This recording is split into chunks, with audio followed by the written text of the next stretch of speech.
Hey guys, so we're doing exposures, and then we're going to learn more about cognitive distortions. So, gonna have some fries. Scale 0 to 100. My choking phobia. Of choking on food. Like, yeah,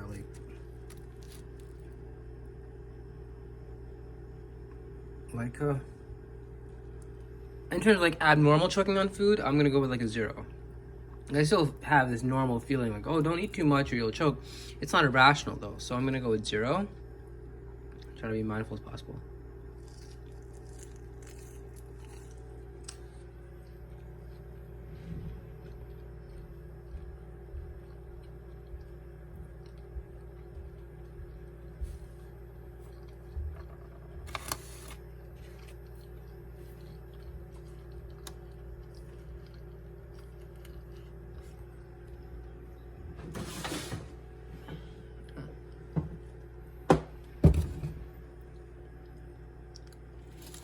So we're going to learn about more cognitive distortions today. Let's just get at it.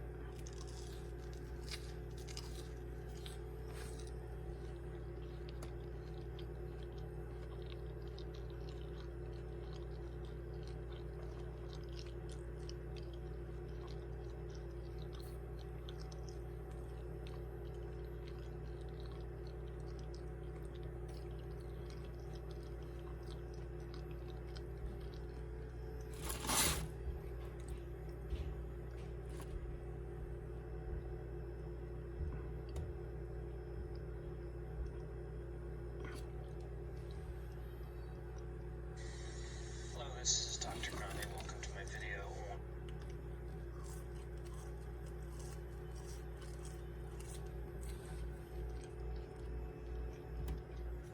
on cognitive distortions and irrational ideas. So in this video, we take a look at a couple of different constructs from cognitive behavioral therapy and rational emotive behavioral therapy. The first construct we're looking at is Beckian cognitive distortions. And there's quite a few of those that I'll go over. And the next concept are irrational ideas or beliefs. And it's written about by Ellis. So first, taking a look at cognitive distortions. Now, this is one of these concepts that I feel in cognitive therapy is not very well understood. And it tends to be, I think, sometimes overlooked or explained briefly.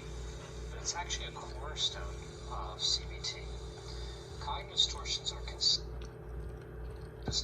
errors in thinking. And so you have that in red. That's a very important definition.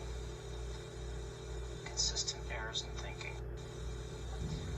Cognitive distortions don't necessarily tie to core beliefs or intermediate beliefs directly, although there's some overlap clearly between consistent errors in thinking and intermediate beliefs that aren't helpful, core beliefs that aren't helpful. But cognitive distortions are a separate, distinct construct. I apologize. There are errors in thinking.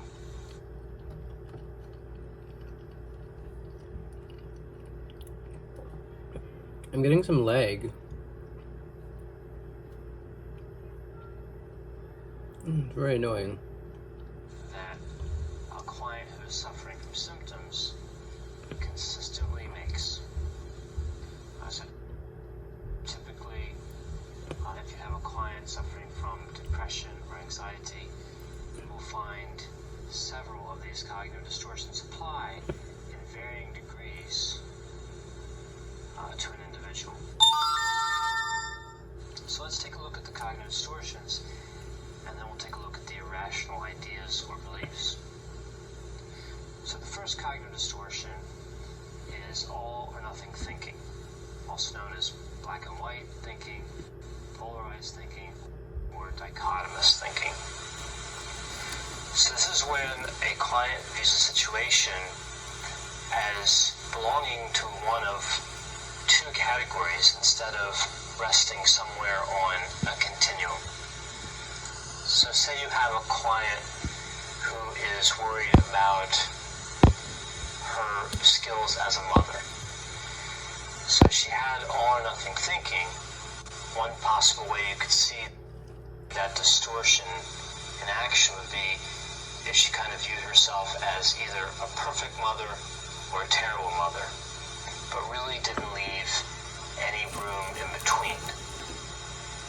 So couldn't accept that sometimes she's effective at being a mother, and sometimes she's less effective, which is a more useful way to think about it.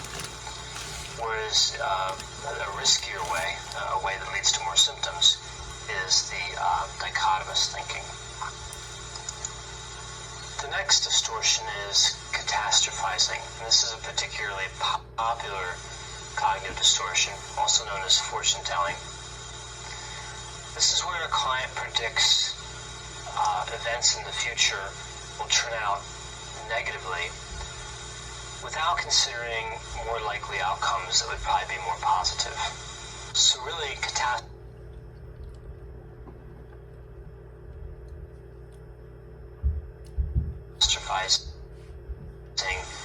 is about predicting the future. Right? This is particularly common in working with clients who have depression, anxieties, as well as other symptoms. They'll look at the future and they'll look at the wide range of alternatives, and they really tend to focus on what the worst possible outcome could be. The next cognitive distortion is disqualifying or discounting the positive. And we can see this with a wide range of symptoms, but typically this one I see with individuals who are depressed or have depressive-like symptoms. So, just like the majority of clients, right, some actions that they participate in are very good and very helpful, and some are less than helpful. Matter of fact, that goes for clients or just about anybody. Typically, people who are depressed will not count the positive experiences. They'll disqualify them. So an example would be, say a client is a student and they have a particular semester, maybe they're taking 5 courses, and they have 3 A's and 1 B, and then 1 C, right? So clearly the C, that leaves some room for improvement, but the 3 A's and 1 B, those are positive. A client who's depressed in that situation might just not even want to discuss those 3 A's and the B, and just really focus on the C, not giving themselves any credit for the good grades, just completely discounting the good grades. And usually through some sort of process where they acknowledge the grades are good, but have reasons why they shouldn't get credit for them. Like, those are easy courses, or that's something that I should have known. That subject matter is something I should have known, because of course I would do well. But the course that I really want to do well in is the one in which I was graded a C, and that's why I'm upset, or that's making me upset. It's one of the reasons. The next distortion is emotional reasoning. So this sort of client believes something is true because they feel it so strongly. So they're really, in this case, kind of running with the feeling.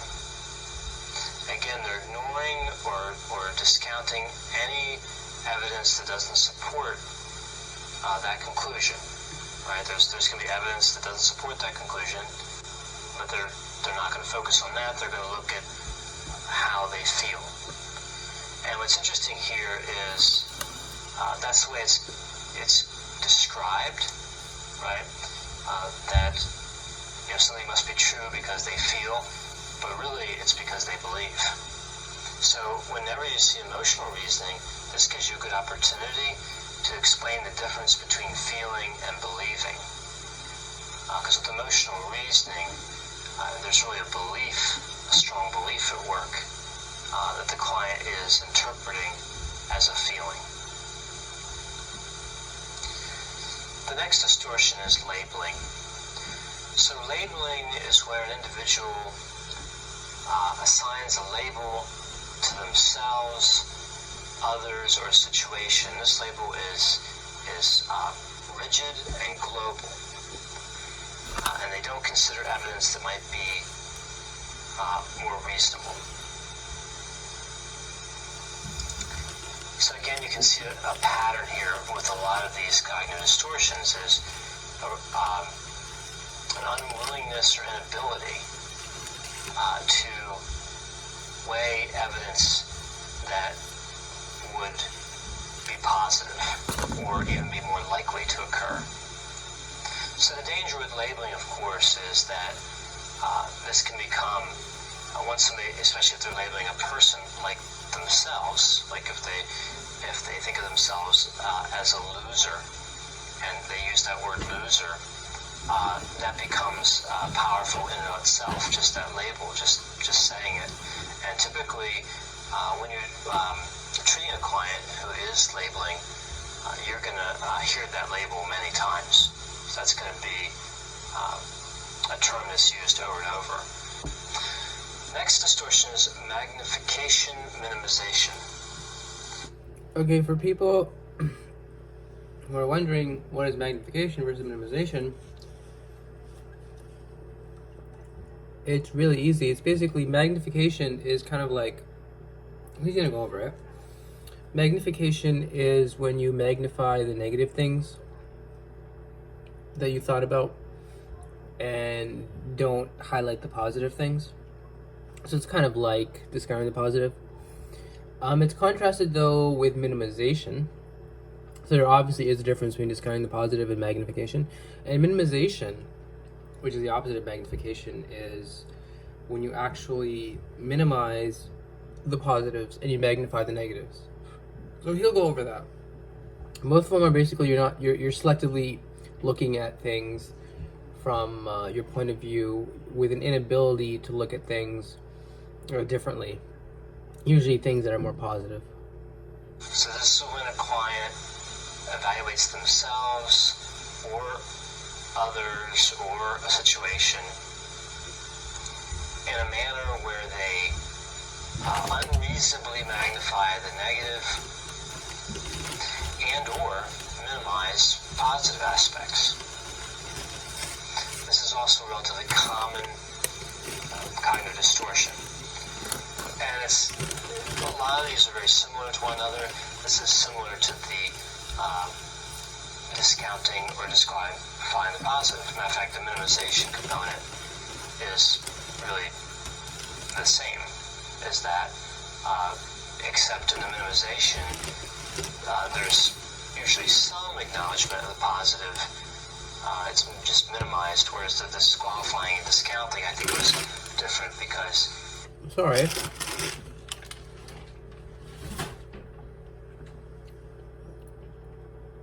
Just so we're clear, the major thinking errors and the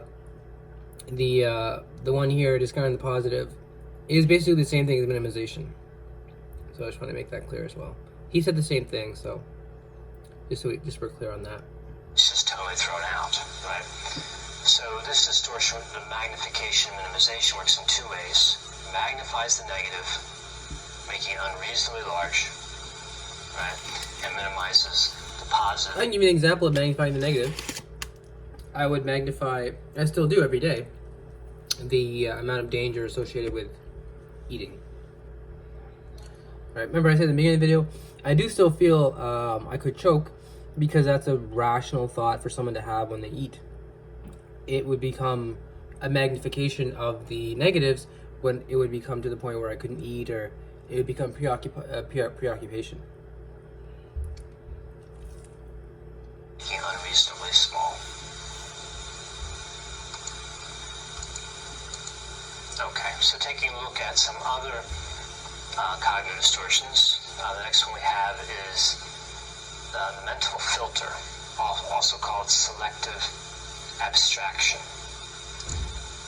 This is when a client pays a lot of attention, a disproportionate amount of attention, to one negative detail or a small set of negative details, instead of seeing the larger picture. And of course, in this example of cognitive distortion, we're presuming that the larger picture would include other positive details.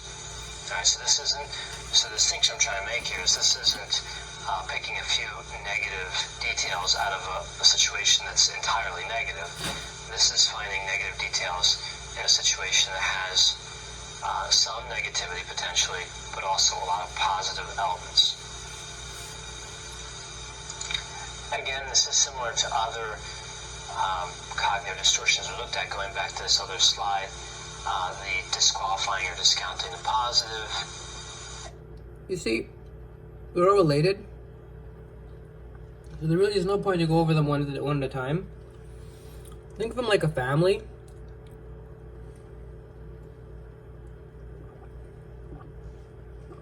They are, excuse me, I was drinking. They're all related. This kind of positive is related to minimization.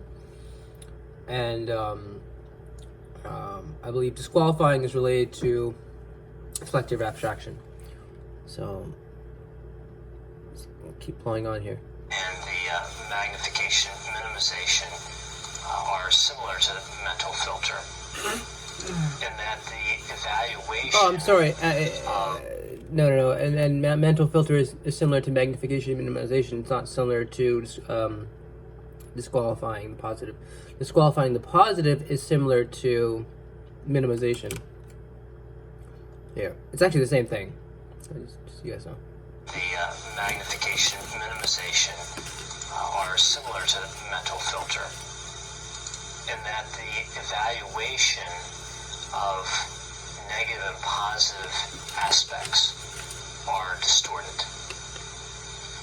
So oftentimes, when working with clients, you may see the consistent error in thinking, you may see the cognitive distortion, and it may be clear to you that there is one, but you're really not sure which one it is. While it is important to identify the correct cognitive distortion, what's also important is using the correct techniques and being helpful to your client. So, the idea here is that you're detecting a pattern, and you're putting a label on it, not like the cognitive distortion labeling, but you're putting a label on it that you can use to be helpful in treatment planning and conducting actual treatment. So it's important to have some comfort level with the overlap that exists between these cognitive distortions. The next cognitive distortion is called mind reading. And this is a particularly popular cognitive distortion. We'll end it there. We'll start again with mind reading tomorrow. I know I do a lot of mind reading. I'm sure you guys are all familiar with these already. As I said, these are just simply as a way to kind of archive stuff for people who will come across it later. I'm like, oh, so this is what this is. Like, I'm sure you could Google this so much easier. It's mostly for me, and it's for, anyone who's interested in how I learn, how I process, and how I face my anxiety, specifically my choking phobia. So, I'm going to end it there. There's not much else you could have said that I wanted to say. And, let's leave it there. And remember, guys, my anxiety went, it was the same. I didn't notice a difference.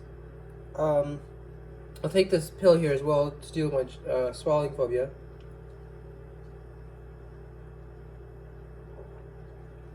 And there I am.